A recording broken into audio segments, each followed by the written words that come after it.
everyone, it's Holly and I'm here with another non-spoiler review, and today I'm going to be reviewing The Mark of Athena by Rick Riordan.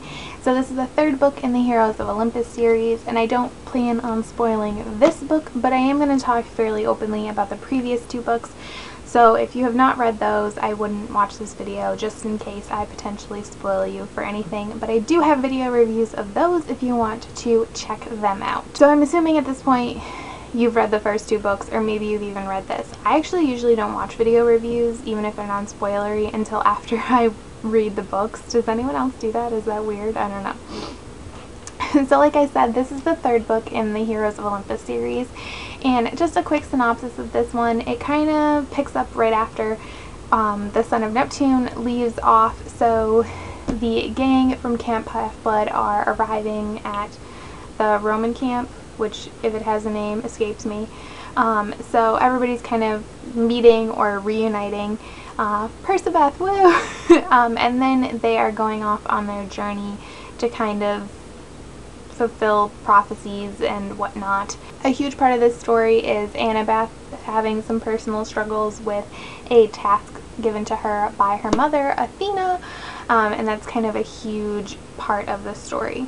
There are 4 POV characters in this one. It is Annabeth, Percy, Piper, and Leo, and I gave this book 4 stars, which is the same thing I gave the previous 2 books. So I did really enjoy it, and I definitely think these books are getting darker and more mature. Like, they're going places, you know, they still have a ton of humor in them, but they're definitely getting darker in tone. Speaking of funny things, Coach Hedge. Oh my gosh, what's wrong with my nails? What am I doing? I love Coach Hedge. I think he's freaking hilarious. I think he's like one of the best side characters. I want these books to be made into movies just so I can see him, but they'd probably ruin it, so maybe I shouldn't wish that.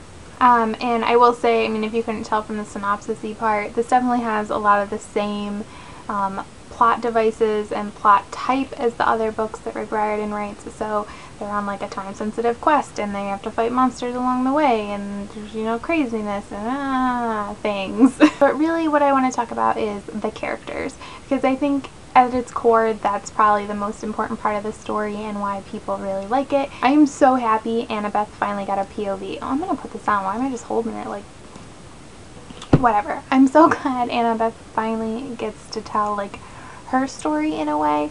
Like, we've been reading about her for so long, and now she finally gets a voice, and I really liked being in her head. You know, I liked her before, and I still really like her, so that's always a good thing. Now, I do have an issue with Piper.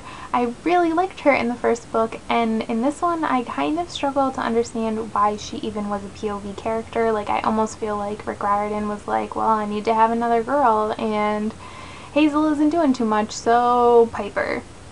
And she just didn't bring much to the table for me. She seemed more like a mouthpiece to show what's going on with Jason. I would have just much rather been in Jason's POV then. I also actually didn't really like how Percy and Jason were doing the whole like macho leader fight thing the whole time. I found it kind of a little immature, and it made me dislike to some extent both of their characters. Additionally, I'm kind of not feeling this weird, awkward Leo, Hazel, Frank love triangle. And I think that's where I'm struggling, is I'm not sure if I'm supposed to think that this is a love triangle, or if it's just a weird friendship thing, or what. Like, I don't know. It just makes me kind of uncomfortable, because I don't understand what's going on, and I feel like I'm almost being set up for like somebody to die and just have like a backup or something. I don't know. But I will say Leo definitely stepped it up in this book.